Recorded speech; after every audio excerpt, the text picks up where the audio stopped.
ci àjjuma bi tey vendredi 30 août 2024 dernier numéro de la semaine de votre émission matinale Bonjour Sénégal ñu amoon plaisir d'être encore en compagnie de vous durant toute cette semaine comme ni ñu koy defee chaque semaine du lundi jusqu'au vendredi de 9h à 10h30 sur la machine de la télé GTV ànd ak yéen seen émission matinale Bonjour Sénégal mais aussi ànd ci ak suñuy invité tey vendredi bi comme ni ñu koy defee chaque fois on aura tout à l'heure li nga xamante ne moom mooy 6 minutes chrono tànn yenn actualité sénégalaise waxtaanee commenté ko ce sera suivi bien sûr par la revue des titres ñu xool li gën a fës ci yéenekaay yi ñu yaatal waxtaan bi ak suñu invité du jour dañuy ziaraat ñëpp ci àjjuma bi di ñaanaat ñëpp ñi nga xamante ne dañoo tawat yàlla na yàlla fëgg seen bopp bañ tane ci jàmm ak salaam ñi nga xam ne caabi dee naa féeti ginnaaw moo xam ndax ñoo def wala def yàlla nañu yàlla suturaal bañ génn fa te suturaal leen ci lépp loo xam ne mën na leen faa delloo ñi nga xamante ne dañoo génn àdduna aussi ñu ngi dellu di ñaanaat yàlla na suuf sedd seen kaw yàlla xare leen àjjana ñi fi des yàlla yéexee leen may leen gudd fan wér gu yaram ak mucc bu rafet ni ngeen ñu seetaanee seen télé di leen fàttali noonu ngeen ñu mën a suivre sur nos plateformes digitales sur Facebook c'est GT Sénégal YouTube c'est GTV Sénégal et sur l'application TikTok c'est Global Télévision Sénégal mais aussi vous pouvez vous abonner sur la page officielle de Bonjour Sénégal sur Facebook. On est en compagnie aujourd'hui d'Ali Mangassa Pape Thiam Mbaye nga xam ne chaque vendredi dañuy am plaisir ànd ak moom Pape Thiam Mbaye ci ñaar ak nga xamante ne moom mooy caporal tey daañu waxtaanee si fait de société yi gën a marqué Sénégal actuellement ànd si ak suñu invité du jour monsieur Abdoulaye Biaye nekk sociologue nekk formateur tout à l'heure daañu ko introduire mu nuyoo internautes yeeg téléspectateurs yi alors damay enchaîner bàyyi ki nga xamante ne moom mooy Ali Mangassa mu nuyoo Ali noo def. maa ngi fi rek salaamaaleykum di nuyu waa Sénégal yëpp. ñu ngi lay fay. peut-être j'ai pas le talent de Biaye pour nuyu dans toutes les langues comme ni mu ko doon defee mais maa ngi nuyu ñëpp ku nekk sa tur ak sa sant. di ñaan yàlla ñu commencé émission bi ci alhamdulilah rabbil alamin terminé ko commencé ko ci bisimilah rahmaani rahim terminé ko ci alhamdulilah rabbil alamin di ñaan yàlla rek lépp luñ fi wax peut-être lu dëng ñu jéggal ñu ko xam ne wax moo jafe ak li may wax Sénégal. tam des fois da ngay toog di wax ñi te ñi la ëpp xam-xam yëpp ñu ngi toog di la déglu waaye ñëpp ñu ngi dog ngànt foog naa noonu lañ koy waxee ci ñoom di wax ne dañoo bëgg rek comme niñ ko yaakaare di apporter suñ pierre ci ni réew mi di doxe rek ak fu suñu xel ak xam-xam toll. waaw di nuyu caporal moom mi nga xam ne nag man li ma jaaxal bu nga xamee ba léegi changé wul grade di nuyu Pape Mbaye Jiñaax nga xam ne sama Pape Mbaye la man léegi nangu naa ko ci Biaye nangu naa ko ci Maam Góor di nuyu suñu invité bi Biaye di ñaan yàlla ñu am discussion bu neex a neex Inch'Allah merci beaucoup alors Pape Thiam Mbaye ci ñaar tubaarkàlla Mama Faye maa ngi lay nuyu bu baax a baax di la fay dama battre sax si ni ma la nuyoo Faye Birame Penda waagaan dugg waagaan xalis waagaan kuma sa borom maamu séeréer yaa ngi nii ak saltige yi tubaarkàlla waaw séeréer dëgg wala saltige Faye lay sant nag waaw Bour Sine ku mëndoo fenn ñëpp say maam lañ di nuyu Samb di nuyu Ali Mangassa sama géer gi waaw Ali Mangassa sama géer gi maa ngi koy comme yaa ngi jaawale tur yi rek di nuyu sa invité bi waaw maa ngi koy nuyu bu baax di nuyu caporal di nuyu waa régie ndax tubaarkàlla Mamour Dem ak Nour ak Stanislas man gis bu ko temps yi yëpp Stanislas xaw ma anamu di nuyu borom TikTok bi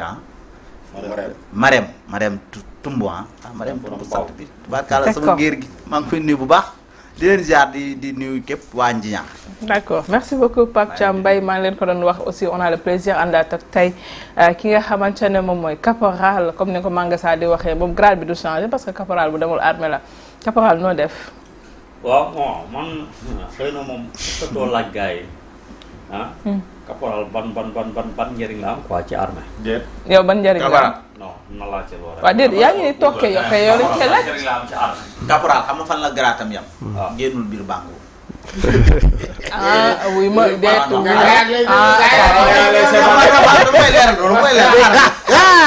maanaam caporal boo demee bàngu. waaw xaaral tuuti ma ñëw. oui ma boo demee biir bàngo caporal yi mooy les formateurs ñiy formé biir bàngo. grade boobu mooy grade caporal. pour muy leer pour muy leer. ah day leer. ba daal leeral loolu fi tëjal leer nañ. dégg nga macha allah yow loolu sax Pape Thiam moo la ko waxal nga naan. sama tam jett ñuy bokk ñu ci ndax xam sama bopp président de la république article 80 boobu laay moytu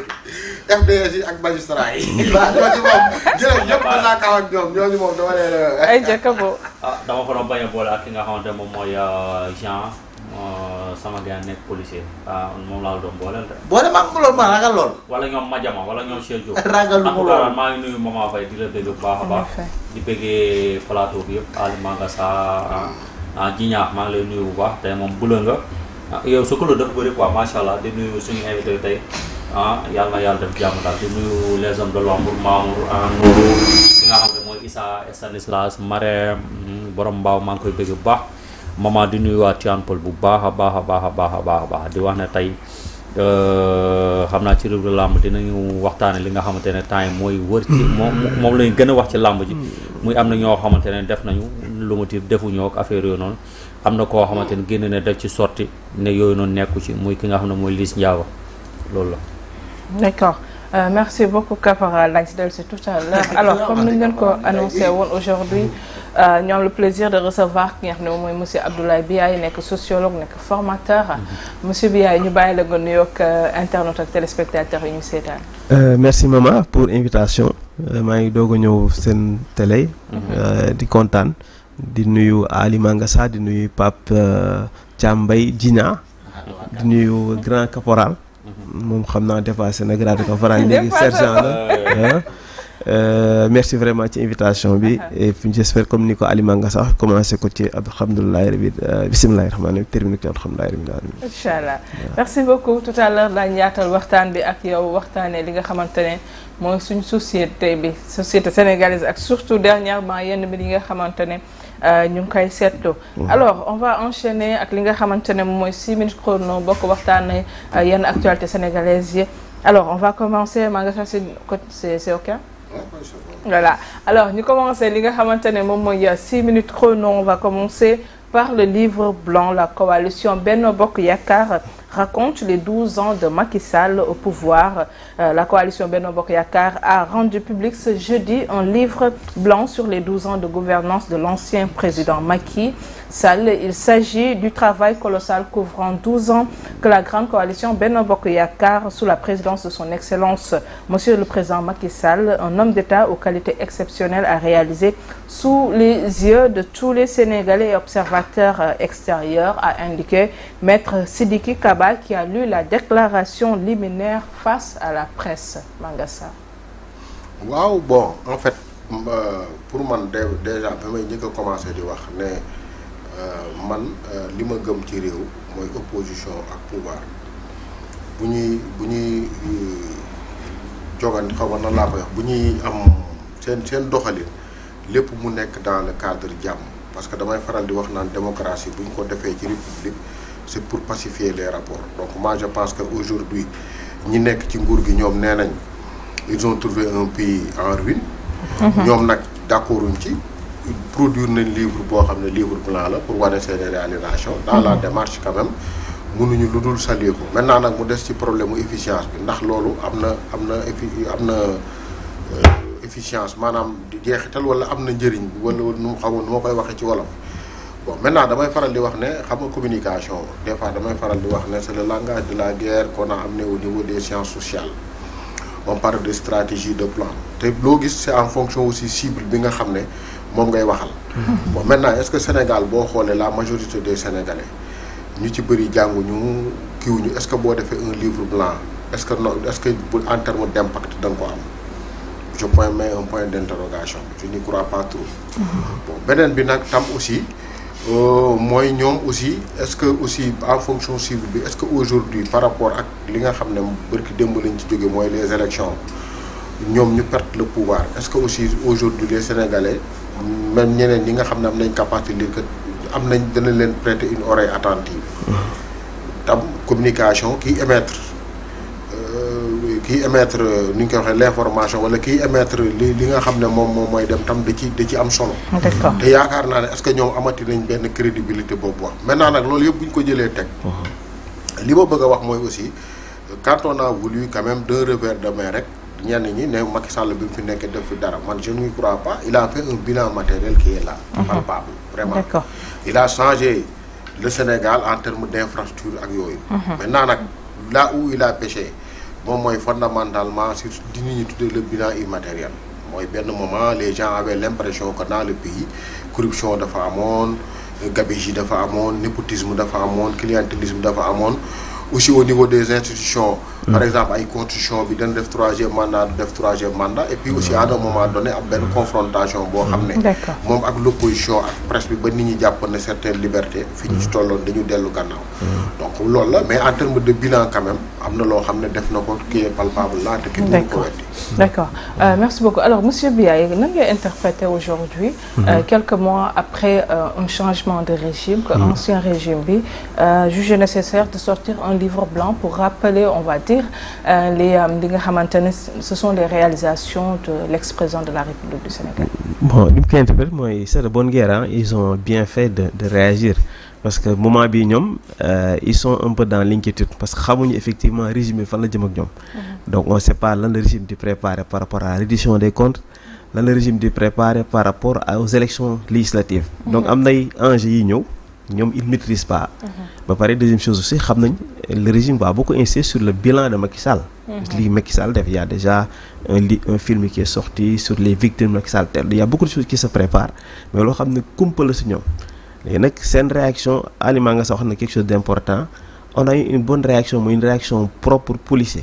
de la part de Sidiki Kaba, de Maître Omar Youm, qui ont parlé de façon très correcte, de façon très telle. C'est-à-dire Sénégal effectivement sous pouvoir opposition di wax nañ wax de façon constructive. Nga bind livre xam nga livre mooy tane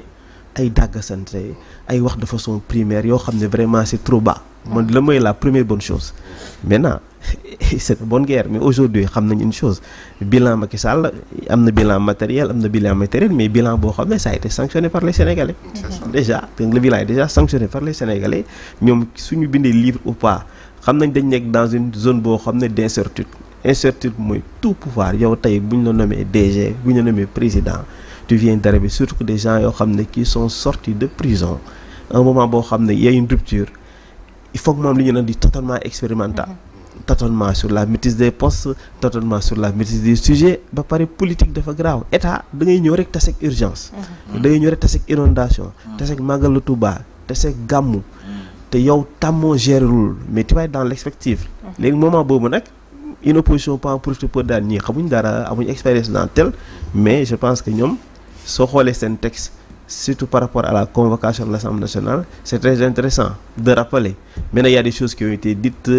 Faire le bilan de Macky Sall, ça ne veut pas dire Macky Sall ñëwaatal. Je pense que pour l'instant, les gens sont dans l'observation. Ñu ngi xool lii ça peut être bénéfique pour ñoom, mais on va voir dans quel sens. ci fan yii di ñëw. Merci beaucoup Monsieur Biaye. Alors on va enchaîner avec la deuxième information qui suit 6 minutes chrono. Là on va parler du président de la République Bassirou Diomaye Faye qui a reçu hier le président du gouvernement du Royaume d'Espagne Pedro Sánchez en tournée en Afrique de l'Ouest. Cette rencontre qui s'inscrit dans un contexte de renforcement des relations bilatérales entre le Sénégal et l'Espagne a permis d'aborder des questions